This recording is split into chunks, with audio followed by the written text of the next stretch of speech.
Assalamualaikum warahmatullahi wabarakatuh. Nah, ini adalah video kedua lanjutan dari intro di channel Udin Nulis bersama saya Ahmad Samsudin. Eh di video ini kita akan membahas tentang persepsi mata kuliah metode numerik. Sukses kuliah metode numerik. Ini mata kuliah apa? Jadi metode numerik ini diharapkan Anda nanti mampu menguasai berbagai metode penyelesaian persoalan matematis yang sebelumnya sudah pernah Anda pelajari, namun dalam hal ini penyelesaian itu semuanya diselesaikan secara numerik. Yang kedua, dengan metode ini kita nanti bisa mengimplementasikan berbagai macam metode numerik itu ke dalam sebuah program komputer yang dalam hal ini adalah menggunakan bahasa pemrograman RStudio untuk persoalan di bidang rekayasa dan sains. Prasyarat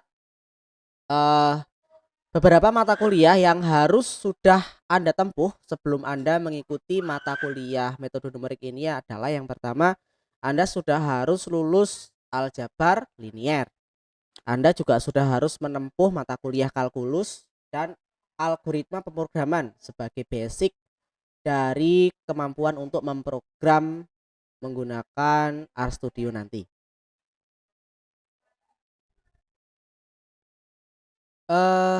Dapat apa?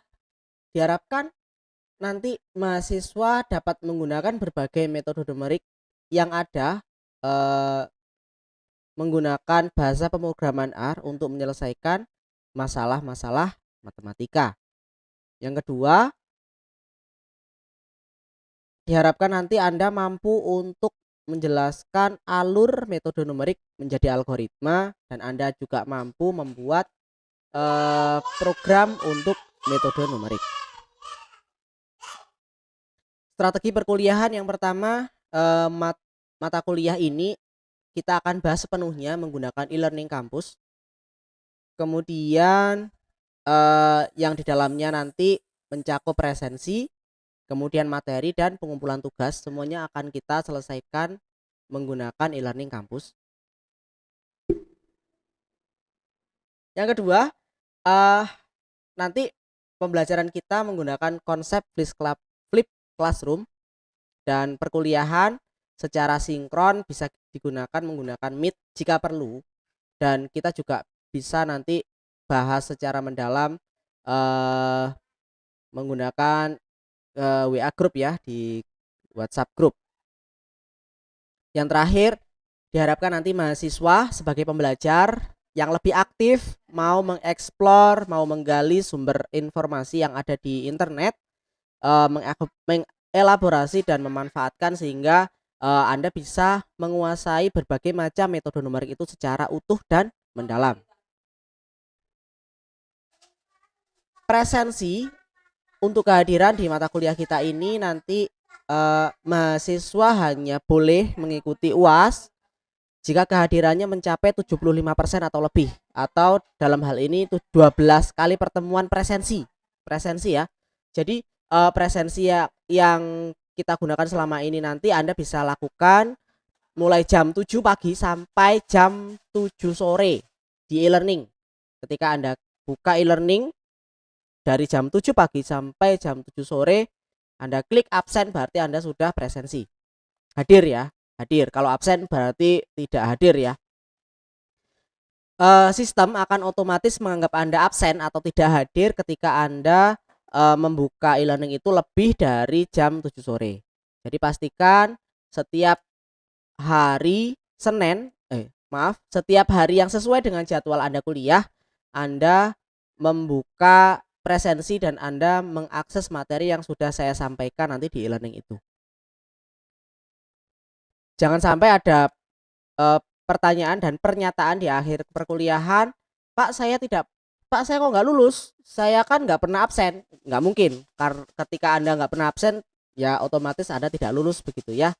Jadi tolong jangan menanyakan hal-hal yang sudah jelas seperti itu. Terus untuk penilaian persentasenya ini saya ubah ya untuk kehadiran 20%. Kehadiran ini sebenarnya lebih selain presensi juga keaktifan. Nanti akan saya tambahkan di situ. Kemudian tugas praktikum. Tugas praktikum ini sama dengan tugas tidak harus praktikum juga, bisa nanti berupa paper. Yang jelas ini adalah tugas mandiri dan tugas kelompok. Kemudian ada tugas mandiri yang akan diberikan di ini, maaf saya ganti, bukan di setiap pertemuan tapi di setiap pembahasan topik. Jadi bisa jadi dalam satu topik itu akan selesai dua kali pertemuan atau 3 kali pertemuan. Di situ nanti akan saya berikan tugasnya. Untuk setiap pertemuan itu lebih ke pengayaan ya, lebih ke pengayaan atau pemahaman materi yang sudah dipelajari. Kemudian ada UTS 25% dan ada UAS 25%. Itu untuk penilaian. Selanjutnya ini adalah topik perkuliahan yang akan kita bahas dalam satu semester ini. Yang pertama adalah tentang galat. Jadi galat ini adalah sumber dari masalah yang muncul di metode numerik. Galat ini adalah error ya, batas error. Kenapa? Karena metode numerik itu tidak akan pernah mendapatkan nilai eksak. Metode numerik itu akan terus mendapatkan nilai pendekatan. Yang mana semakin kecil galat berarti semakin kecil errornya, tapi nilainya tidak akan pernah eksak. Di sana ada akar persamaan tak linier dan ada sistem persamaan linier. Kemudian diturunkan lagi menjadi pembahasan tentang turunan fungsi dan interpolasi. Kemudian dilanjutkan dengan hampiran integral dan persamaan diferensial biasa. Nah, masing-masing topik ini ada beberapa metode yang akan kita pelajari. Ada biseksi, ada Lagrange, kemudian ada juga Newton-Raphson dan sebagainya. Nanti kita akan bahas secara mendalam dalam pertemuan selanjutnya.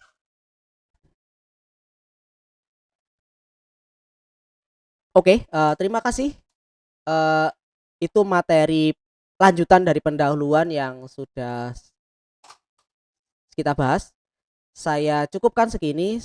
Saya cukupkan cukup sampai saat ini. Saya akhiri. Assalamualaikum warahmatullahi wabarakatuh.